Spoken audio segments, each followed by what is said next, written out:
Un bore roedd Wil yn breuddwydio am fowlen anferth o falwod, ac yn dod tuag ato roedd y falwen fwyaf a welodd neb erioed. Glynodd tafod Wil yn hopi geg gan ofn. Daeth y falwen yn nes ac yn nes bod chwys oer ar dalcen Wil. Estynnodd ei chyrn am wddw Wil a gweiddi, Wil, byta malwod i gwag. Na i ddim byta malwod byth eto wir i chi gwag. Byta malwod? O, beth sy arno ti, Wil bach? Roedd Wil yn nabod y llais. Llais Martha i fam. Breuddwydio eto o wasi. Gwag, ie, mam. Rhoddodd glamp o sws i Martha nes i honno gochi. O, to, be haru ti? Mae dy frecwast yn barod a mae dy ffrindiau'n aros amdanat. Mewn chwinciad oedd Wil allan o'r gwely ac yn hanner hedfan i lawr y grisiau.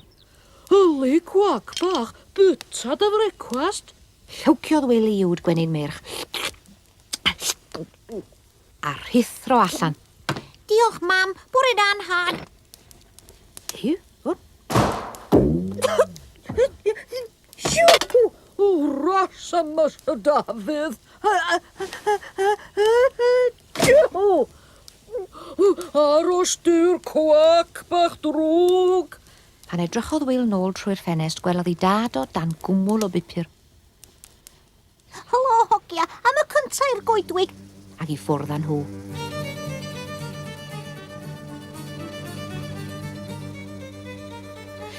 Pan oedden nhw wedi mynd yn ddigon pell, dwedodd Dic pen moel. O, aros, Wil. Dwi allan o wynt. A meddai Hiw Herg. Hai, Wil, be oedd y sŵn rhyfedd na o'ch ty chi? O, dad yn tisian oherwydd yr pot pupur wrth am I ben. O, gobl, Wil, Pupur. Wil, chwip di yn geidi. A mynd i'r gwely heb swper. Gwag, wch chi'n meddwl, hogia? O, dw siwr I ti? Meddai Sioni gan roi winc ar ifan. Yn bendant, gobl, o raswyd, be di'r sŵn yna? Sŵn fel tision. Dy dad ydi o. Yn dod yn nes ac yn nes. Malwod mawr, ie, nad ydi o. O, ciriwch fi gwag. Bryswch, neidiwch ar ei beno.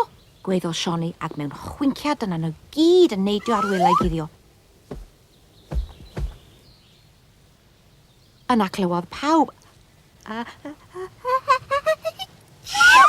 Mawr go iawn wrth I gynffon Sioni gosi trwy'n Wil. Pan welodd Wil y lleill na chwerthin, sylweddolodd ei bod wedi chwarae tric arno unwaith eto a dechreuodd ynte chwerthin hefyd. Parhaodd y chwerthin ddim yn hir oherwydd wrth I Wil disian, hyrdiodd Sioni yn erbyn nyth o gacwn cysglyd a ddath allan fel y gwynt ar ei holen nhw. Roedden nhw'n gweiddi wrth redeg nerth I traed a'r cacwn yn ei dilyn. Gweiddodd pawb a neidio i'r twb dŵr.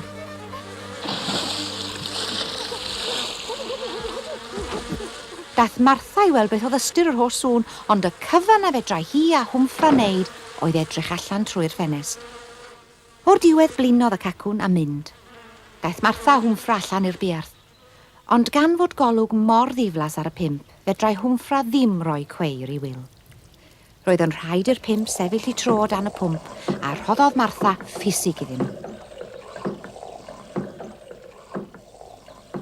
A phan aeth Wil i'r gwely noson honno, mi dyngodd y buasau'n fwy gofalus wrth gael drws tro nesa.